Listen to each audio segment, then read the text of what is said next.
არმია ჩვენ ვართ ქართული არმია ჩვენთვის ვარჯიში კარგია ჩვენთვის ვარჯიში კარგია დაკარგულს ჩვენ დავიბრუნებ დაკარგულს ჩვენ დავიბრუნებ უზენ უკეთებს კარგია ძვირფასო ტელემაყურებლებო ეთერშია ვეტერანის საათი და დღევანდელი ჩვენი გადაცემის სტუმარი არის ბატონი დავით ნემსაძე, შეიარაღებული ძალების თადარიგის ოფიცერი. მოგესალმებით ბატონო დავით და ცოტა მოგვიანებით, მაგრამ მაინც გილოცავთ საჰაერო თავდაცვის დღეს. მინდა რომ ჩვენი ჯარები, ჩვენი ავიაცია, ჩვენი თავდაცვა და საერთოდ ჩვენი ყველანაირად ჩვენი ჯარისკაცები იყვნენ ღმერთის წყალობით ძლიერები, ფინანსურადაც მოძლიერებულები და რაც მთავარი არის სამშობლოს სადარაჯოზე მართლა გულით მდგომები. ბატონო დათო, კეთილი იყოს თქვენი მობრძანება ჩვენ სტუდიაში, მე ძალიან გამიხარდა თქვენი სტუმრობა და მინდა მაყურებელს ვუთხრა თუ რა თემებზე გვექნება საუბარი.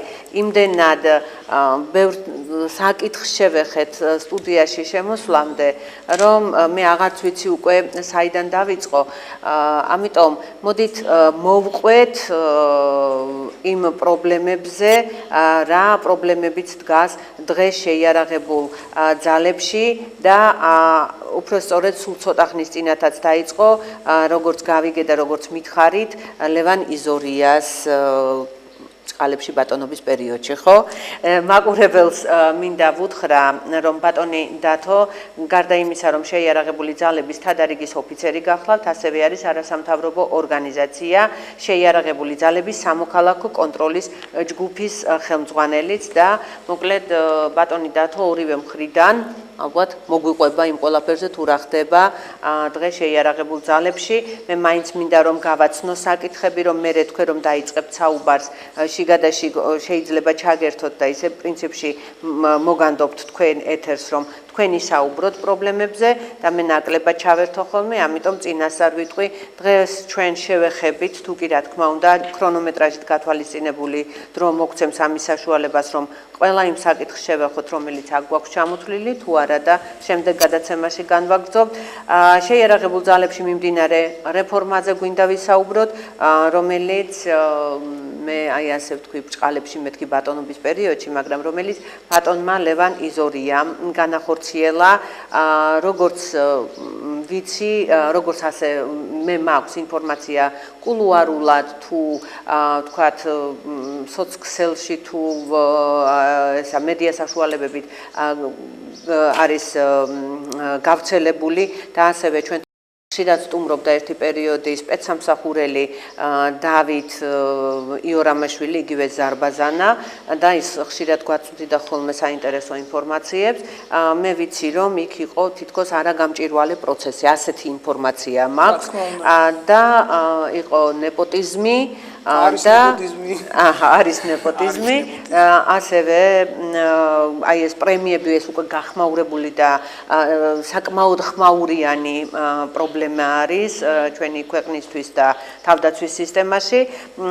ადმინისტრაციული რესურსების ხარჯვა უაზრო ჩვენ ამაზე შევეხეთ ერთ-ერთ გადაცემაში, როდესაც ვეტერანები მყავდნენ მოწვეულები და ასევე მინდა ვისაუბროთ იმაზე, თუ როგორ დაკონსერვდა სამხედრო ავიაცია.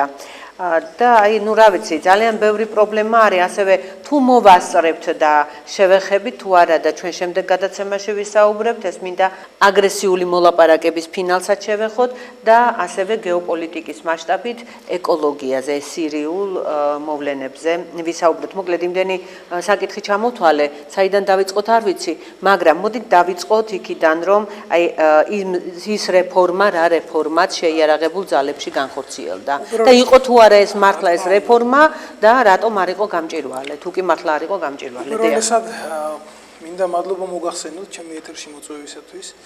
ასევე დაგვიანებით მივილოცავ შეიარაღებული ძალების ისეთი მნიშვნელოვანი სახეობის, როგორც არის საჰაერო თავდაცვა, პირად შემადგენლობას, საჰაერო თავდაცვის დღეს და უსურვებ მათ წარმატებებს და პროფესიულ წინსვლას. თუ რა თქმა უნდა, ისინი ამას მოახერხებენ ესეთი პოლიტიკური დაპირისპირების პროცესში, რაც შეიარაღებულ ძალებში ვითარდება და ეს ეტყობა შეიარაღებულ ძალებს და ეტყობა პირად შემადგენლობას. როგორც აღნიშნეთ თქვენ, საკითხი აქტუალურია მეტად ეს არის რეფორმების თემა თავდაცვის სამინისტროში საზოგადოებას ეს აწუხებს იყო ამასთან დაკავშირებით საპროტესტო გამოსვლები რა მოხდა სინამდვილეში უპირველესად მინდა ვთქვა რომ ის რეფორმა რაც განხორციელდა თავდაცვის სამინისტროში როგორც რეფორმა ნამდვილად იყო ჩასატარებელი და არის კიდევაც ჩასატარებელი თუმცა ბატონმა ლევან იზორიამ მე არ მინდა ეხა პერსონიფიცირება მოახდინო პიროვნებების მაგრამ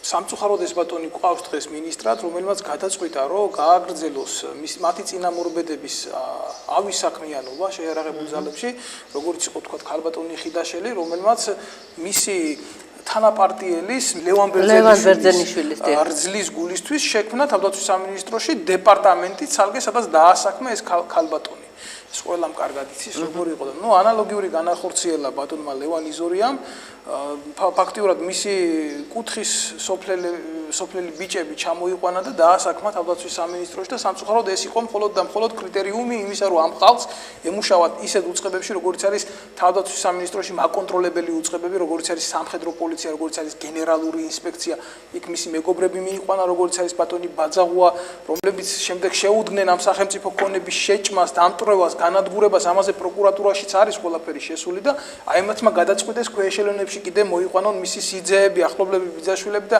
აი ზუსტად ეს ანგრევს ყველაფერს და ზუსტად ეს არის არაგამჭირველი პროცესი სულ რამდენი ნათესავი ყავს და თავისი თანასოფლელი ბიჭები დასაქმებული ბატონი იზორიოს გენერალურ ინსპექციაში ესეთი მხოლოდ 10 მიიყვანა და ეს უწყება არ არის დიდი უწყება მას აქვს თავისი ალგორითმა ის აკონტროლებს შეიარაღებულ ძალებს გენერალური ინსპექცია არის უწყება რომელიც უნდა იყოს დაკომპლექტებული პროფესიონალების მიერ შეიარაღებული ძალების და გვარეობების მიხედვით ესენი უნდა იყვნენ ძალიან გამოცდილი პროფესიონალები რა თქმა უნდა ის იურისტებიც საჭიროა მაგრამ ეს ბალანსი იყოს დაცული მაგრამ ბატონმა ლევან იზორიამ ჩათვალა რომ იქ უფრო პოლიციელებია საჭირო ვიდრე შეიარაღებული ძალების თადარიგის ოფიცრები ან თუნდაც მოქმედი ოფიცრები რომელიც ამას ყველაფერს თავს გაართმევენ ეს არის უბედურება იმიტომ შინაგან საქმეთა სამინისტრო არ არის თავდაცვის სამინისტრო ხოლო თავდაცვის სამინისტრო ვერ იქნება შინაგან საქმეთა სამინისტრო ასე რომ უწყებების აღრევა ეს იწვევს და ანგრევას და ეხლა რეფორმას რაც შეეხება ნუ როცა გაანეიტრალებს შენ ქვეყანას პროფესიონალებიდან ადამიანებმა რომელმაც წლები იომეს ამ ქვეყნის გულისთვის იდგნენ მიღებული აქვს სხვადასხვა საბრძოლო მედლები ჯილდოები დამსახურებები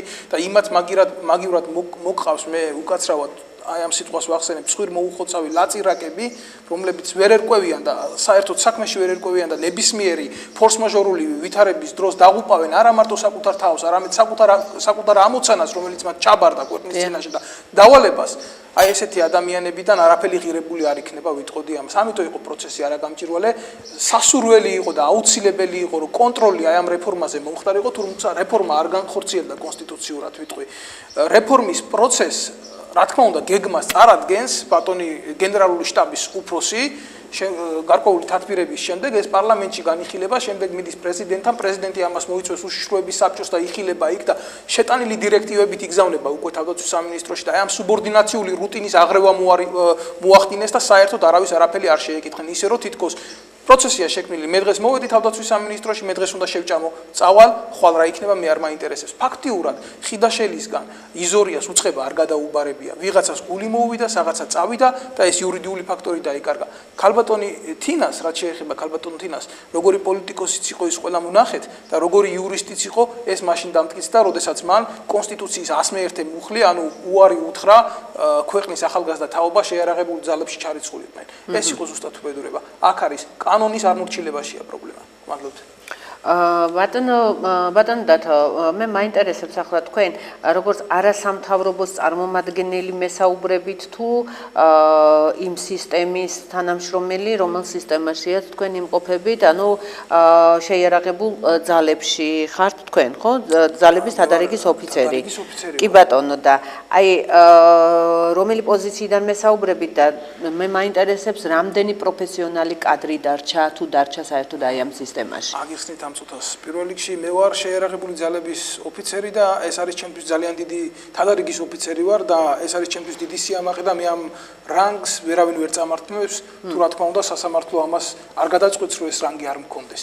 ეს ერთი. რაც შეეხება მეორეს, მე არ შეიძლება შეიარაღებულ ძალებზე გესაუბრებოდეთ როგორც გაყოფილი ადამიანი. შეიარაღებული ძალები, ანუ გაყოფილი აზროვნების და სტატუსის ადამიანი. ეს არ არის ვინმეს კერძო საკუთრება, ეს არის ერის საკუთრება, ეს არის ერის სიამაყე, ეს არის გაერთიანებული ერი. შეიარაღებული ძალები არანაირ პოლიტიკურ ძალას არ ეკუთვნის. ასე რომ მე გესაუბრებით როგორც ჩემი ქვეყნის მოქალაქე, როგორც თადარიგის ოფიცერი უპირველეს ყოვლისა და რაც შეეხება ორგანიზაციას, მე გესაუბრებით ზუსტად იმ ორგანიზაციის ხელმძღვანელი, რომელსაც უჭირავს კონტროლი შეიარაღებულ ძალებზე, ენდობა შეიარაღებული ძალების პირადი შემადგენლობა, როგორც თადარიგის ოფიცრები და რომელიც ფლობს სიტუაციას იქ მიმდინარეს. აი ამ რანგში გესაუბრებით. გასაგებია. მე მაინტერესებს პროფესიონალი კადრი რამდენი დაგვრჩა შეიარაღებულ ძალებში. ღმერთმა ნუქნას რომ პროფესიონალები წავიდნენ შეიარაღებული ძალებიდან და დაიკარგონ, მაგრამ აი ეს პროცესი დაიწყეს იქ. დაიწყეს და ძალიან ცუდად მთავრდება ეს ყველაფერი, ეს არის მთელი უბედურება. იმიტომ რომ კონტროლი უწყებაზე სამწუხაროდ არ არსებობს.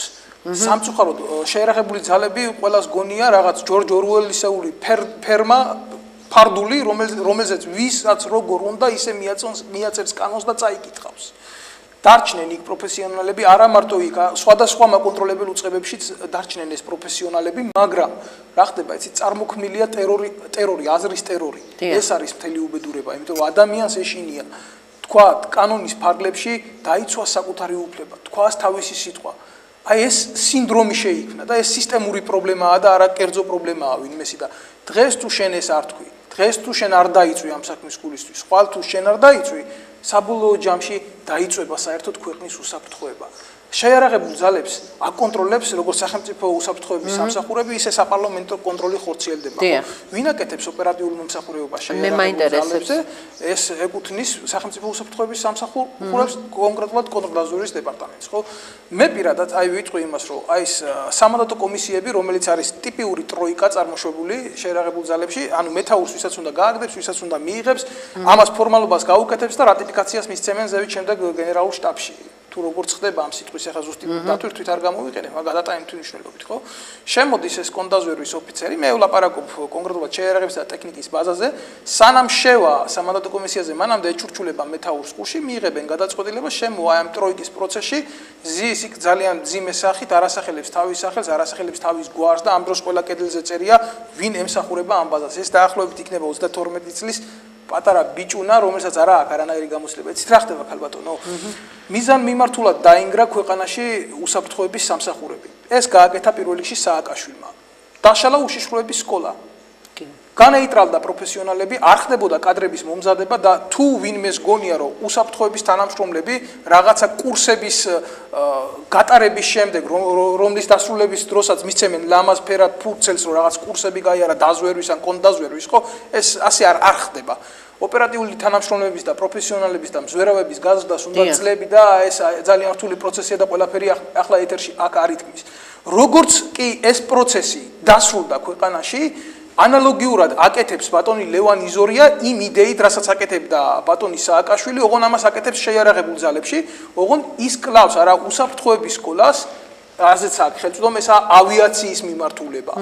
იმიტომ რომ რა ხდება, იცით, ფრინავის პროფესია არის ძალიან რთული. ერთი ფრინავი რო გაიზარდოს 72 კილო ოქროა, ბაჯაღლო ოქროა საჭირო.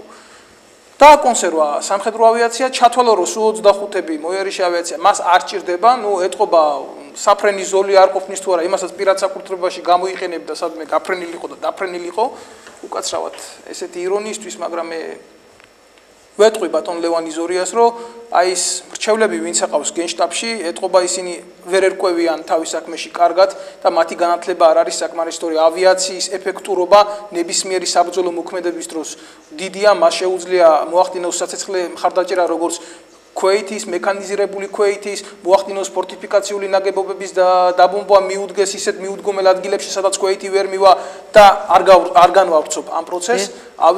ავიაციაზე ესეთი დარტყმა, რომ აი დავაკონსერვოთ სამხედრო ავიაცია, ჯერ იმის მატერიალებიც არ ექნებათ, რომ ეს წესიერად დააკონსერვონ და მე ხელაღებით თქვან, რომ ეს ავიაცია არ გჭირდება, ეს არ არის ბატონ ლევან იზორიას პირადი გარაჟი, სადაც პრადოს ჯიპს გაყიდის და უფრო კარგი პრადოს ჯიპს იყიდის.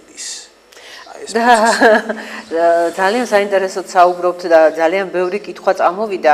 მე მაგალითად ვისურვებდი ბატონო დავით, რომ შემდეგ გადაცემაში თქვენთან ერთად იყოს კიდევ 1-2 კიდევ შეიძლება ითქვას აი ასე ნუ ჯერჯერობით დასაწყისისთვის პროფესიონალი წარმომადგენელი შეიარაღებული ძალებიდან იქნება სპეცსამსახურიდან იქნება თუ ნუ მოკლედ პროფესიონალი კადრი, რომელიც ძალიან ბევრ ამაში გაგვარკვევს თაყვებს და მე დიდად გაცვიცნობიერებული არ ვარ ამ საკითხებში, მაგრამ როგორც ჟურნალისტ დაახლოებით რაღაც მესმის და ამიტომ ყურადღებითაც გისმენთ და თქვენ როგორც პროფესიონალს თქვენთან როგორც პროფესიონალთან ძალიან ბევრი შეკითხვები გამიჩნდა. არიან ჩემზე კარგი პროფესიონალები, არის ბაზა ამ ქვეყანაში, არიან კატეგორია ვისგანაც მე ვსწავლობ და ეს კატეგორია მოწყვიტეს ზუსტად შეიარაღებულ ძალებს, თორე ქვეყანაში სადაც ყავს გენერალიტეტი, რომელმაც იმსახურა ომის დროს და ქვეყანა შეუნარჩუნა ბევრი პროცესები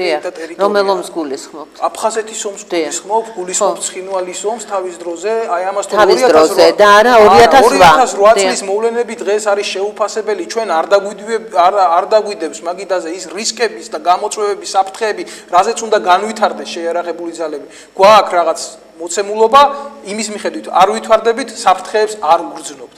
ეს ძალიან ცუდია.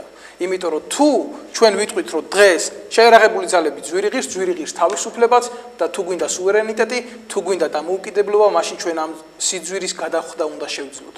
და უნდა შევძლოთ ეს სწორად და არა საკუთარი ბიძაშვილების ახლობლების და ნათესავების ხარჯზე, არამედ უსაფრთხოება უნდა იყოს უძლიერესი პრიორიტეტი. თუ გვინდა მშვიდად ცხოვრება, უნდა ვემზადოთ ომისთვის. თქვენ დაკონსერვებაც ახსენეთ.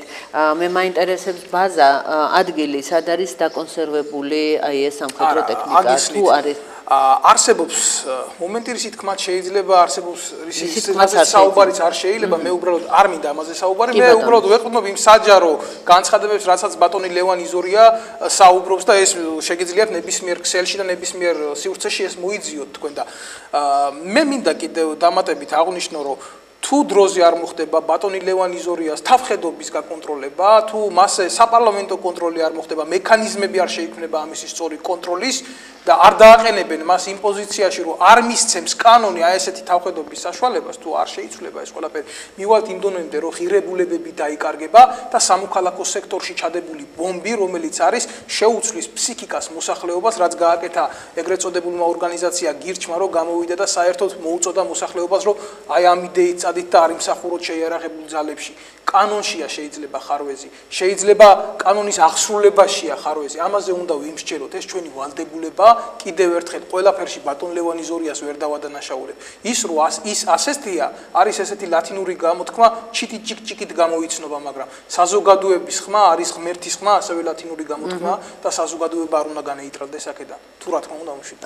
ბატონო დავით, მე მაინტერესებს თქვენ წეგან ახსენეთ დასაწყისში, საუბრის დასაწყისში ლევან იზორიას მიერ ჩატარებული რეფორმა შეიარაღებულ ძალებში და ახლა ზუსტად მოიშველიეთ ლათინური გამოთქმები, რომ ჭიკ-ჭიკით იცნობა ჩიტი, დიახ, და ასევე ყველაფერში შეიძლება არ იყოს ლევან იზორია დამნაშავეო, ალბათ ან კანონშია დანაშაული, ან კანონის ან აღსრულებაშიო.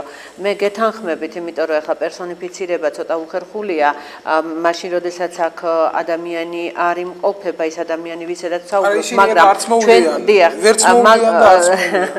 მაგრამ მე რა თქმა უნდა, აგერ ტელეფონის ნომრები არის მონიტორზე მითითებული და მათ შეუძლიათ დაგვიკავშირდნენ, ვისაც აქვს სურვილი, რომ მოგზავნდნენ სტუდიაში, ან ყოველ შემთხვევაში თუ ვერ მოვლენ, ჩვენ მივალთ და მეორეც ტელეფონზე შეუძლიათ დაგვიკავშირდნენ და მოგვაწოდონ თავიანთი აზრი.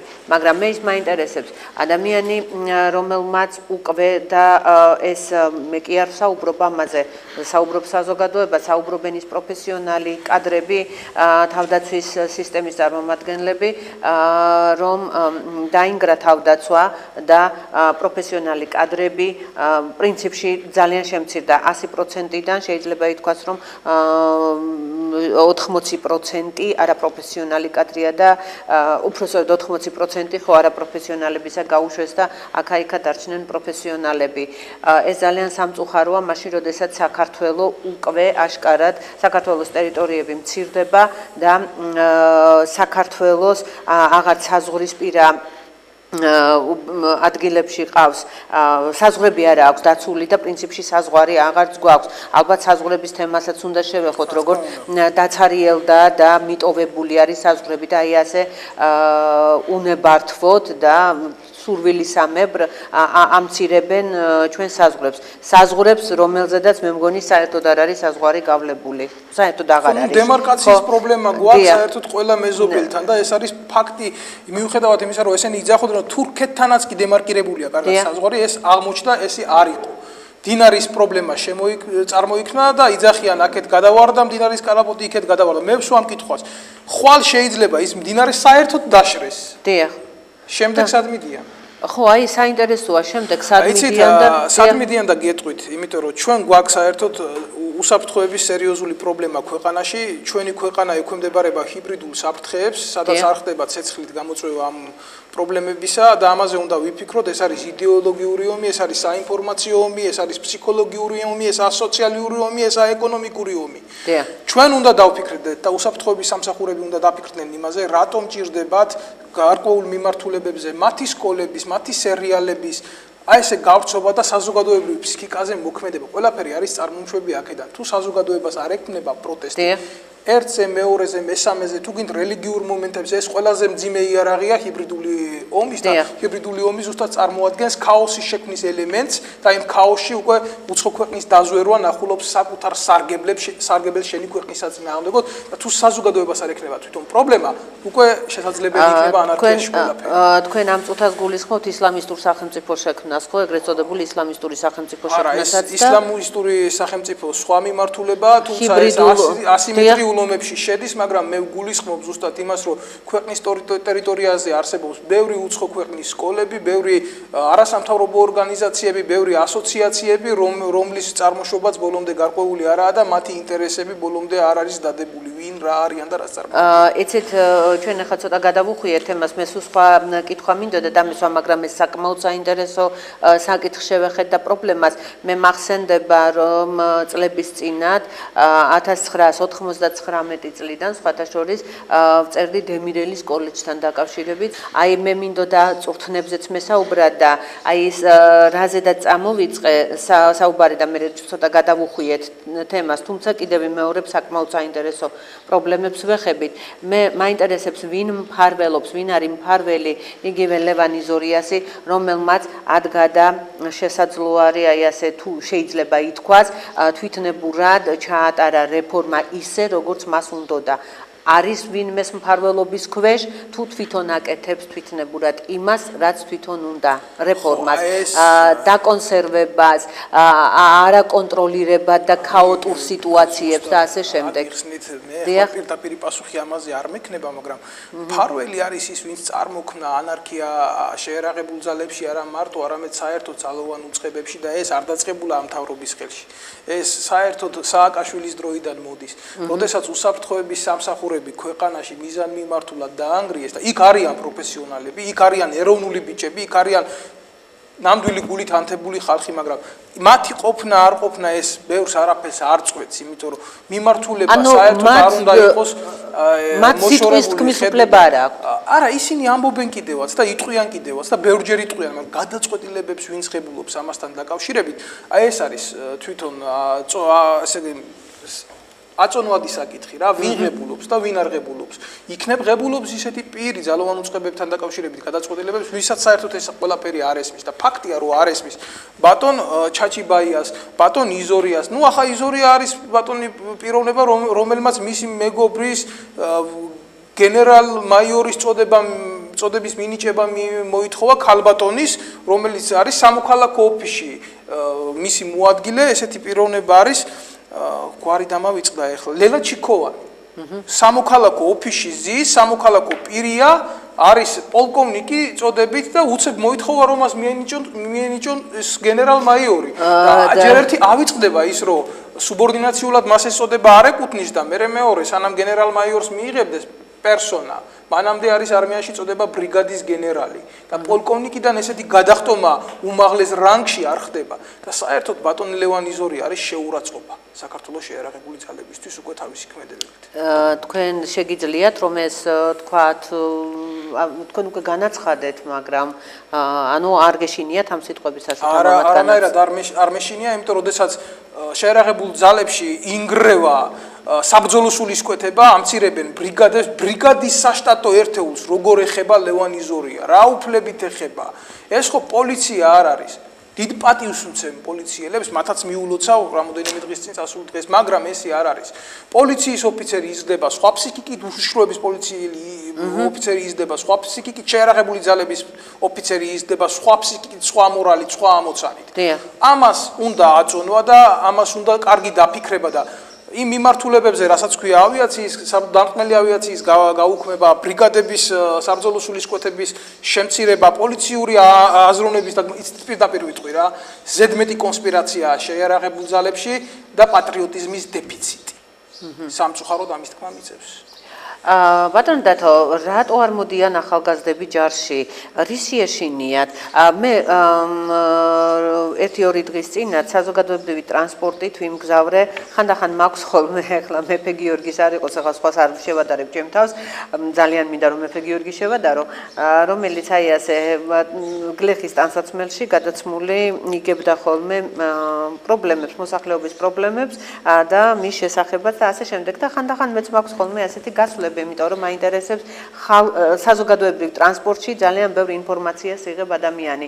Ერთ-ერთი ინფორმაცია იყო კვების პრობლემები, ჯარისკაცებს შეუმცირეს დღეში ერთხელ აძლევენ რაღაცა ძალიან პატარა ულუფას, ხელფასები აბსოლუტურად შეუმცირეს, სამაგიეროდ ხელფასები გაეზარდათ და პრემიებს იღებენ დიდები და გარკვეული ჩინის მატარებლები ალბათ, რომელთაც ასევე კვების საკმაოდ სერიოზული რაციონი აქვთ და დღეში სამჯერ იკვებებიან. აი ეს რანაირად ხდება ამაზე? პირველ რიგში იმაში რომ შეერაღებულ ძალებში კვების საკითხის ამბავი ესე დარედა როგორც ახსენეთ, იმიტომ ეს ასე არაა.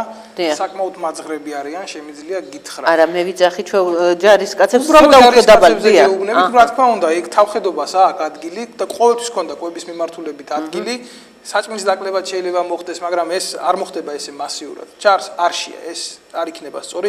ჯარს აქვს ჩაცმის პრობლემა და იდეური განსხვავების პრობლემა, როცა სამხედრო საკონტრაქტო არმია შენ აძლევ განსხვავებულ ფორმას და სამხედრო სავალდებულო არმია შენ აძლევ განსხვავებით ფორმას, უკვე შენ იდეურად ყოფ მათ, ეს ხიდაშელმა დაიწყო განსაკუთრებით, ამით ეუბნები, რომ შენ ამისგან განსხვავებული ხარ, ამ დროს ჯარში არსებობს ორი განსხვავების პრინციპი, ეს არის თანამდებობრივი და ეს არის წოდებრივი. ანუ რანგობრივი განსხვავება, სხვა განსხვავებას როგორც კი შეიტან, იდეურ განსხვავებას ყველაფერი ინგრევა, მაგრამ ეს პროცესი მარტო იქ არ დაწყებულია. ახლა რაც შეეხება ხელფასების ამბავს, ესეც რეგულირებულია ძალიან კარგად. სავალდებულო ჯარზე არ ვლაპარაკობ, რომ ეს სერიოზული პრობლემაა და ამას უნდა მიხედვა. პრობლემა იმიტომ, რომ დაცვის პოლიციაში 3 დღეში გავლილი ჯარი, ციხეებზე 18 წლის ბავშვის ფსიქიკით დაყენება, თუნდაც სუსის სამსახურებში რაღაც 3 დღიანი წასვლა, წამოსვლა ამათი ყარაულის და ქალბატონი ხიდაშელის საერთოდ საყარაულო წესდების დამცირება ეს იყო ზუსტად პრობლემა და დანგრევა თორე მაგათ ხელფასები კარგი აქვს პრემიებს რაც შეეხება პოლიტიკურ აპარატში როგორც ქალბატონმა გორთამაშვილმა როგორც ბატონმა იზორიას სხვადასხვა ნუკრიგელაშვილმა და ესე შემდეგ მინისტრის მოადგილებმა ორ თვეში რამოდენიმე ნულიანი 3 ნულიანი პრემიები აიღო ეს სისხლის სამართლის დანაშაულია და აქ არის კორუფციის ელიტარული კორუფციის ნიშნები და რატო კითხულობენ მაშინ თავდაცვის სამინისტროში ნატოს ეგიდით გამართულ პროექტს, რასაც ქვია კეთილსინდისიერების კურსი, მე მინდა ამათ შევეკითხო, სად იყო თქვენი კეთილსინდისიერება, როცა ორ თვეში სახელმწიფო ბიუჯეტს ასე წურბელებივით აჯექით, ბატონებო, ეს კითხვები აუცილებლად დაისმება, გამჭირვალედ, რაც კარგია, იმას ვიტყვი, რაც არ მომწონს, უბრალოდ ამას ვერ ვიტყვი. მექანიზმები იმისი, რომ ჯარში არ წავიდეს პირადი შემადგენლობა, ამაზე მუშაობენ ჰიბრიდულად და მე მგონია, რომ ეს არ არის ეს მართული პროცესი არის ძალიან კარგად, იმიტომ საზოგადოების განეიტრალება ხდება. მოუხსნა საკუთარ მოქალაქეს მისი ქვეყნის დაცვის ვალდებულება, ეს არის ანტიკონსტიტუციური ქმედება და მე მართლა მიხარია, რომ ბატონმა სესიაშვილმა ინიცირება გააკეთა პროექტის პარლამენტში, რომ ეს ხარვეზი კანონპროექტში გასწორდეს და სამხედრო სავალდებულო ჯარზე თავის არიდება გახდეს 3 წლამდე სისხლის სამართლის დანაშაულის დაქვემდებარებული პროცესი. მე ამას მივესალმები, შემიძლია ტაშიც დაუბრა, რაც მომწონს, მომწონს და რაც არ მომწონს, ის არ მომწონს. თუმცა კარგი იქნება თუ ამ პროცესში არასამთავრობო უწყებებს ჩართავს თადარიგის ოფიცრებს და მოეწყობა ამაზე განხილვა, იმიტომ რომ კანონი იქნას ჩვენი აზრით გათვალისწინებული ამ მიმართულებით, აი ამის თქმა მინდა. და დავამატებდი ბოლოს ქალბატონმა თინა ხიდაშელმა თქვა, რომ ყარაულში დგომა ეს არის შეურაცხყოფა ადამიანების მე ქალბატონ ხიდაშელს ვეტყვი კიდევ ერთხელ სადაც არ უნდა იყოს იქ აი ასე ვეტყვი ქალბატონო თინა არსებობს საყარაულო წესდება და საყარაულო წესდება არის ის ერთადერთი უმთავრესი წესდება რომელიც შეიარაღებულ ძალებში დისციპლინას არეგულირებს და ყარაული არის შეიარაღებული ქვედანაყოფი რომელიც განწესებულია საბრძოლო ამოცანის შესასრულებლად ეს ერთ-ერთი მუხლია ამ წესდებაში როდესაც თქვენ თქვით რომ 7 ლარიან მათხოვრებადის ბიჭები იქიდნენ თქვენ მიაყენეთ შეურაცხყოფა სახელმწიფოს თქვენ მიაყენეთ მათ ღირსებას და ამ კანონიდანვე გეტყვით ერთ მუხლს რომ გუშაგის ღირსება დაცულია კანონით თქვენ თვითონ არ ყვებდით კანონს თქვენ ისეთივე იურისტი ხართ როგორც პოლიტიკოსი გმადლობთ ბატონო დათო საინტერესო საკითხებია და ძალიან მწვავე პრობლემები მიუხედავად იმისა რომ დღეს რადგან ჩვენი შეხვედრის პირველი დღე არის მე მინდა შემოგთავაზოთ ერთი მომენტი თუ გექნებათ სურვილი ჩემთან ერთად წაიყვანოთ გადაცემა ვეტერანის საათი კვირაში ერთხელ აუცილებლად მექნება ამის სურვილი თუმცა აღნიშნავ ერთ რომ პროფესიულ დონეზე უფრო ცხოზე და სხვანაირია დიახ აღნიშნავ ამ მომენტს რომ მიუხედავად იმისა რომ მე 2008 წლის ომის დროს უშუალოდ ვიყავი როგორც ოფიცერი იმ ბაზაზე სადაც მე ვიმყოფებოდი რუსეთის მოერიშე ავიაცია მიიტანა შეტევა იყო მსხვერპლი პირად შემადგენლობაში ვინც დაიღუპა მათ მიანიჭეს ვეტერანის სტატუსები ვინც გადაურჩით გითხრეს რომ ალბათ უნდა მომკვდარი იყავით რომ ეგ სტატუსები მიიღოთ მიუხედავად ყველაფერისა სტატუსიანი ვეტერანი არა ვარ და ის ბიჭებიც არ არიან ვინც საბრძოლო ამოცანას ასრულებდა ომის დროს სტატუსები ჩემთვის არაფერია მე ვგრძნობ ვალდებულებას მე ვარ შეიარაღებული ძალების ოფიცერი და თქვენს შეთავაზებას ვიღებ დიდი სიამოვნებით ძალიან დიდი მადლობა იმიტომ რომ მე მირჩევნია რადგან წავიყვანოთ აი ზუსტად ისე მე ნელ-ნელა ჩამოგცილდებით მე და ტრიბუნას დაგითმობთ თქვენ რომ თქვენ იყოთ წამყვანის რანგში ძირითადი წამყვანის რანგში და ბატონო დათო რადგან ჩვენი დრო უკვე ნელ-ნელა იწურება მინდა კიდევ ორ ძირითად საკითხზე რამენაირად ჩავეტიოთ ეს არის მე მინდა დავუბრუნდე ისო პროფესიონალ კადრებს სად არიან აი ეს იგივე დაზვერვის, კონტრდაზვერვის, აი ეს სპეცსამსახურების პროფესიონალი კადრები რას გვეტყვით აი ამაზე და მეორე კითხვასაც რომ მე აღარ შეგაჩეროთ თქვენ პირდაპირ რომ გადააბათ აგრესიული მოლაპარაკებების ფორმაზე მინდა რომ გეოპოლიტიკური მასშტაბი დიახ კარგით აი ეს პირველი დიახ განსხვავებები არის რა კი რა თქმა უნდა განსხვავებები არის მაგრამ ჩვენ ხო შევთანხმდით რომ მომავალი გადაცემიდან ჩვენ ერთად გავუძღვებით და იმიტომ რომ მე ძალიან მინდა რომ თქვენ იყოთ ჩემთან ერთად და თქვენ წარუძღვეთ დიახ იმ ძირითად მეც მაქვს როგორც ჟურნალისტ შეკითხვები მაგრამ თქვენ სხვა ენაზე ისაუბრებთ დიახ პირველ რიგში ვიტყოდი იმას რომ მე როგორც ვისაუბრე ამ ქვეყანაში არის ძალიან ძლიერი ბაზა ნუ არა კურსებ გავლილი სპეცსამსახურის თანამშრომლები ბჭყალებში არა ადრე ხარკოვში ოდესა შტემებში არიან ადამიანები ძალიან პროფესიონალური წარსულით და კონკრეტული საქმეებით მე ვიტყოდი ამას რა უმრავლესობა მათი გადასულია სამოქალაქო სექტორში ზოგი ილექება მე ამ ტერმინს ვიხმარ ილექებიან ისინი აი ამ ხალხს ადრენალინი აი ამ საქმის პროფესიონალური გულში აქვს და ამ ადრენალინის გასვლა არ ხდება სიკვდილის ბოლომდე ვიტყოდი და ეს ძალიან დიდ საფრთხეს წარმოადგენს ამას უნდა მიაქციონ ყურადღება მე გარკვეული მიზეზების გამო თავს შევიკავებ აი ეს სივრცე გავშალო იმიტომ რომ დაზვერვა არის ძალიან სპეციფიკური მიმართულება მე თვითონ გავდივარ გარკვეულ საკითხებს ჩემზე გაცილებით დიდი პროფესიონალებისგან რომელთაც ძალიან დიდი ყურადღებით უსმენ და ვცდილობ ვისწავლო სადაც არ ვისმენ მათ სიტყვებს იქვე ვაგებ ნებისმიერ ომს დაწყებულს ახლა ამაზე არ განვავრცობ მაგრამ მე მინდა რომ ესეთი პატარა მომენტი ვთქვა აი აღვნიშნო რომ აი ეს პირადი შემადგენლობა რომელიც გადასულია თადარიგში ესენი წარმოადგენენ ძალიან დიდ ბაზის ქვეყნისთვის და მათ უნდა მიექცეს ამ ძალიან დიდი ყურადღება. ძალიან ისინი ფლობენ ინფორმაციას, რა თქმა უნდა, მათ ეცოდინებათ ყველაფერი, მათ აქვთ ანალიტიკური უნარი, ესეთი მომენტით ყველა არიბადება. მაშინ ვინ მოამზადებს პროფესიონალ დონეზე აგენტურას, ვინ მოამზადებს საგარეო დაზვერვის სპეციალისტებს, ხა ყველაფრის ლაპარაკი აქ არ შემიძლია. მაგრამ ეს კურსების მომენტში, კურსების გავლის მომენტში და ლამაზი სერტიფიკატის მომენტში ეს ვერ დასრულდება. გასაგებია. თუმცა მე ვიტოვებ იმედს და მე ვიცი რომ სადაც ხდება ეს ამ ფორმალობით იქაც პროფესიონალები მუშაობენ. საჭიროა მხოლოდ აი ამ ბაზისის გაერთიანება და სწორი მიმართულების აღება გლობალურად. ისე მე მინდა გითხრათ ერთი რაღაცა ვიცი ესე ღიად შეიძლება თუ არა ითქვას, მაგრამ თქვენ თვალი და გამოხედვა გაქვთ მზვერავისა. ეს მინდა გითხრა და ახლა მეორე ბატონმა ვლადიმერ ჩაჩიბაიამ, რომელიც არის გენერალური შტაბის უფროსი, სხვათა შორის მომწერა SMS-ით, რომ მე ვიყავი რუსების აგენტი და მან ყველაფერი იცოდა, ჩემზე მე შენახული მაქვს ეს SMS-ი და ეთყობა იმასაც ესეთი მზერა. ოღონდ რუსეთში ნამყოფი არა ვარ სამწუხაროდ. აჰა, გასაგებია. ესე იგი ჩვენ ვცლად მომავალი გადაცემიდან გავშლით ძალიან ესე კონკრეტულ საკითხებს შევეხებით. ახლა კი მოდით ჩავეტიოთ დროში 3 წუთში აგრესიული მოლაპარაკებების ფორმა გეოპოლიტიკური მასშტაბით. ხო, ახლა აი რაც შეიძლება მოკლედ რომ ითქვას, იმიტომ რომ ეს მოკლედ ეს თემა აი ესე ითქმის პირდაპირ ვიტყვი, რომ მიდის მსოფლიო გეოპოლიტიკური გადანაწილება, ეს არის პოლიტიკური მეთოდებით ომი, ეს არის ცეცხლით ომი, რომელიც მიმდინარეობს გეოპოლიტიკურ გიგანტებს შორის სხვადასხვა ტერიტორიაზე, ესეთი აქტიური ზონა არის დღეს სირია. ამერიკამ კარგად იცით, რომ ხმელთაშუა ზღვიდან ტომოჰაუკების ტიპის რაკეტებით მოახდინა ასადის რეჟიმზე შეტევა, რომელსაც ლობირებს რუსეთის ფედერაცია.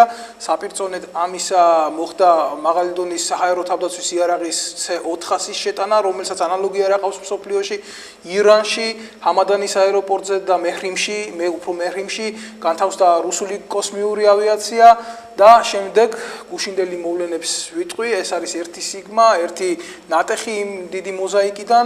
რუსეთმა ზუსტად ხმელთაშუა ზღვიდან განახორციელა წყალქვეშა ნავებით ესეთი კალიბრის ტიპის სტრატეგიულ ტაქტიკური რაკეტებია, დაბომბვა ტერორისტული ძალების, რითიც ანიშნა ამერიკას და ამერიკის შეერაღებულ ძალებს, საზღვაო ძალებს, რომ ის ტომოჰაუკების რაკეტები, რომელიც თქვენ გაუშვით და ნახევარი მიზანზე არ მივიდა, თუმცა იქ მათმა რებმაც იმუშავა და რა საერთაშორისო ხელშეკრულებები იყო და რატო ცეცხლით არ მოხდა ამათ შორის შეტაკება, ეხლა განჯის სხვა თემა, მაგრამ ვიტყვი, რომ აი ნაჩვენებ ვიდეოებში დემონსტრირდებოდა, რომ პირადი შემადგენლობა საზღვაო ძალების იყო ძალიან კარგად მომზადებული, გასროლები მოხდა მიზანზე, ყველა რაკეტა მივიდა მიზნამდე და მტერი იქნა მოწინააღმდეგე ბოლომდე განადგურებული. ეს არის საუბარი პოლიტიკური საკითხებით, ეს არის ზუსტად აგრესიული პოლიტიკის მოლაპარაკებების დასრულების ეტაპი თუ დაწყების ეტაპი, რომელსაც შეიძლება კონდეს გაგრძელება, შეიძლება არ კონდეს ეს. ბატონო დათო, ბატონო დავით, ეს საკითხი არის ძალიან მასშტაბური და ძალიან ბევრი კითხვა მაქვს. მოდით ყველაფერი გადავდოთ შემდეგი გადაცემისთვის, რომელიც აუცილებლად ერთ კვირაში იქნება და ერთ წუთში ჩაეტიეთ თუ კი რამე გაქვთ დაგჭათ სათქმელი აი ამ ქრონომეტრაჟით გათვალისწინებულ დღევანდელ გადაცემაში. მე მოუწოდებ პირველ რიგში საგარეო საქმეთა სამინისტროს და ბატონი მინისტრი იოსებ ოსურაული, თადარიგის სამხედრო პოლკოვნიკი იმყოფება კონგოში ტყვედ, ის გახდა ტყვედ ზუსტად იზორიების, ხიდაშელების და იმ პერსონების, ვინც ვერ გრძნობდა პასუხისმგებლობას მათი დამსახურებების წინაშე და ჩვენ ვისმენთ მათ უაზრო განცხადებებს, რომ მოხდა რაღაც სავარაუდო შეტაკება და ეს ადამიანი სავარაუდოდ გარდაცვლილია. მე გეტყვით თქვენ, რომ ის არ ყოფილა სავარაუდოდ საქართველოს მოქალაქე, ის იყო კონკრეტულად პოლკოვნიკი, ის იყო უზარმაზარი ღვაწლის ადამიანი, რომელმაც 2008 წლის ომის დროს მეორე ქვეითი ბრიგადის 2 ბატალიონი ალყიდან იხსნა და იოსებ ოსურაულის სისხლი თუ რამე მოხდა, იქნება მხოლოდ და მხოლოდ თქვენ კირსერზე და არაფერს სხვაზე. ძალიან მძიმეა. ჩვენ არ დავტოვებთ ამას უყურადღებოთ არანაირად. რა თქმა უნდა, მე მინდა მაყურებელს შევახსენო, რომ ჩვენი დღევანდელი გადაცემის სტუმარი გახდა შეიარაღებული ძალების თადარიგის ოფიცერი, არასამთავრობო ორგანიზაცია შეიარაღებული ძალების სამოქალაქო კონტროლის ჯგუფის ხელმძღვანელი ბატონი დავით ნემსაძე, რომელიც მომავალი გადაცემიდან ჩემთან ერთად იქნება ვეტერანის საათის გადაცემის, აი ამ გადაცემის წამყვანი და შემდეგ ეთსესიაშვილი, რა თქმა უნდა, ჩამოცილდება ამ გადაცემას. ბატონო დათო, ძალიან დიდი მადლობა. ძალიან სასიამოვნო და საინტერესო იყო თქვენთან საუბარი და ბატონო დათო, მე გთხოვთ, რომ თქვენ ფორმით მოხვიდეთ ხოლმე და ისე წავიყვანოთ გადაცემა. კარგი, დიდი მადლობა. მე გახლდი ჟურნალისტი ქეთსესიაშვილი, მომავალ კვირამდე გემშვიდობებით და ჩვენ ალბათ დღეს დავაწესებთ, რომელ დღეს გვექნება ვეტერანის საათი. ნახვამდის. მშვიდობიან დღეებს გისურვებთ. When ვარ ქართული არმია, when ვარ ქართული არმია, when ვიზვარ ჭიჭი კარგია.